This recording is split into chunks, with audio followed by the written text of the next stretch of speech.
If you want to hike the Pitamakan Dawson Loop in Glacier National Park, this is everything you need to know before hiking this challenging route.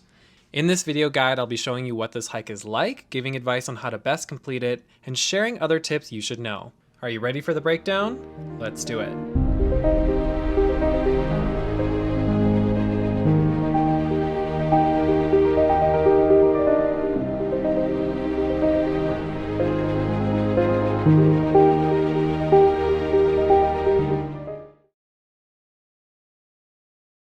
Hello explorers, welcome back for an all-new Glacier National Park Insights video. If you're new to this channel, my name is Jeff Heyer and I'm an eco-travel content creator. I share experiences that involve wildlife, natural phenomena, and national parks. Glacier National Park is where I'm based, this is where I grew up, and it's the place I know best. This is why I love making insightful glacier video guides like this one. If you want to see more video guides like this on GNP, subscribe for more. Your support is greatly appreciated and allows me to continue making informative and valuable content. On my latest Glacier National Park adventure, I hiked the Pitamakan Dawson Loop, also known as the Dawson-Pitamakan Loop. Over the years, I've hiked segments of this trail to reach backcountry campsites and whatnot, but today we finally hiked the full loop. Let me tell you what it was like and what you should know before doing this trail yourself. Located in the Two Medicine region of Glacier National Park, this is an 18.8 mile loop trail that travels through two passes, Pitamakan Pass and Dawson Pass. This is considered a very challenging route and is only recommended for experienced hikers that have the stamina for a full day on the trail. There is 3,700 feet of elevation gain on this hike, so quite a lot of uphill. If you have the capacity and are ready to sign up for this hike, it's challenging but extremely rewarding. This route showcases the incredible beauty of Glacier National Park. My close friend Holly and I embarked on this trail in mid-July. We were trying to do it earlier in the season, but the snowpack was a little too deep and risky to traverse, so we waited for some hot summer days to melt the snow down. We followed some all-trail reviews really closely. Once we read that the snow was receding and starting to expose the trail, we jumped on the first opportunity to hike it. Doing this trail in June is quite risky. Early July can be iffy, but once it's opened up, it's hikeable until the end of summer. Because this is a loop trail, you can do this route clockwise or counterclockwise. After reading reviews and talking to some people who've done it, I learned that counterclockwise was the most commonly preferred direction. Now, having done it myself, I'm glad I did this counterclockwise. That's because you crank out most of the vertical gain early and the final stretch along Two Medicine Lake is flat and easy going. If you go clockwise, there's a fair bit of uphill at the very end, which is tough to do after a long day when your legs are fatigued.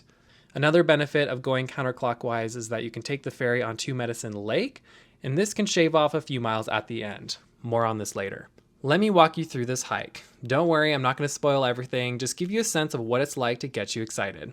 We have parked. It is nice and early. It's going to be a really hot day, so we're trying to beat the heat. It's gorgeous out. So our view gorgeous. is insane. Let's have some electrolytes. I have coffee, which is super hydrating. Everyone knows that. So the trail begins at the Two Medicine Lake area, where you'll be greeted by stunning views of the surrounding mountains and tranquil waters. We arrived early because we knew it was going to be a hot day for us, so we wanted to beat the heat. We arrived at 7:30 a.m., which is right when the boat ticket office opens. I stopped there real quick to get my Two Medicine boat ticket that I booked the day prior. I don't think I needed to pick up this physical ticket necessarily. My virtual receipt would have been enough to get on the boat, but I got it anyway because I was there. I'm so ready for this hike. We walked from the parking area to the starting point, which is the North Shore Trailhead. Okay, so we are there, and once we cross this bridge, we're gonna reach a fork and turn right and go this way. So we've made it to the first fork. Here we go, start the clock. Mile 1. The early part of the hike is relatively gentle, allowing you to ease into the adventure. The views open up more and more as you go. Because this was early season, the wildflowers on this hike were absolutely popping off. This was a very colorful morning. Mile 2. As you progress, you'll encounter a mix of lush forests and open meadows. Keep an eye out for wildlife, as this area is home to marmots, moose, bears, and more. You are in bear country, so it's imperative you bring bear spray with you on this hike. We did see a small one on the drive in, so they're definitely here. We love this morning view of Rising Wolf. Look at this gorgeous mountain. Mile 4, mile 5, mile 6. So we made it to the Oldman Lake campground. Holly and I actually camped here a few years ago, so we're having some deja vu. But this is exciting for us because from this point forward, this is all new territory, new experience. Here we go. We're going to continue on to Pitamakan Pass, 1.6 miles away. Let's go. How much elevation? Daylight's burning. The ascent to Pitamakan Pass is the first real challenge. It involves some steep sections with rocky terrain. You gain a lot of elevation quickly, so we powered through and all of a sudden Oldman Lake appeared in all its glory. The effort is well rewarded with breathtaking panoramic views of Oldman Lake on one side of the ridge and Pitamakan Lake on the other. Pitamakan Lake reveal! Whoa! The pass itself is a steady climb where the views just get better and better. We did have to traverse a little bit of snow here, but I could tell it was melting quickly and wouldn't last much longer into the season. This is when we reached Pitamakan Overlook, where we had our first food break. Ugh, a Greek salad has never looked better. After the overlook, you'll follow this goat trail that goes around Mount Morgan. Although there's a pretty big drop on the right-hand side, this was a very easygoing section that wasn't strenuous at all. This is a really enjoyable part of the trail. You're not huffing and puffing too bad. It can be quite windy, but you get to look up and enjoy these mountainous landscapes. Start on the other side of Rising Wolf. Traveled the trail all the way to Oldman Lake. And then we hiked those switchbacks all the way up to Pitamakan Pass. Now we've gone around this mountain to here. After a few miles of losing our minds over these views, we eventually made it to Dawson Pass. It's from here you can see Two Medicine Valley and beyond.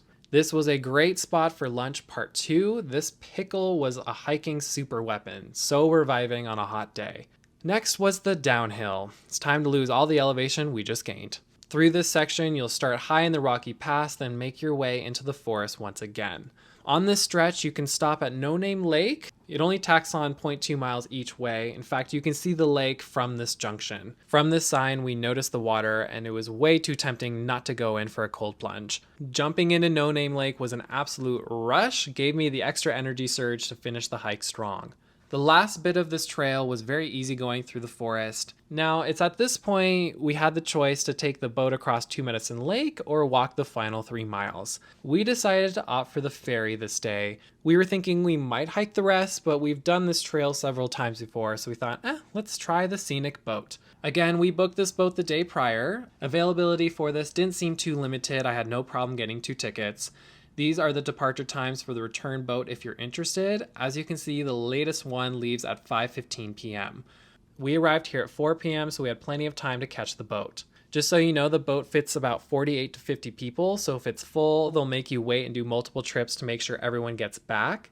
This is great because if you have a ticket, you're guaranteed a ride back. Just don't count on making the exact departure time you want because there might be overflow, especially in the late afternoon when most people need the boat back. It's best to be flexible and be prepared to chill here at the dock for a bit. After the scenic boat ride, we made it back where we started. Loop complete. So it is 4:22. We started at 7 a.m. And we went 17 and a half miles. Yeah, so that's how long it took us. Before I finish this video, I have some takeaways and tips for this hike. The first one being the trail conditions. Be prepared for rocky and potentially muddy sections on this hike, especially after rain. If you're going in the early season like we did, you could encounter snow, so check on this beforehand.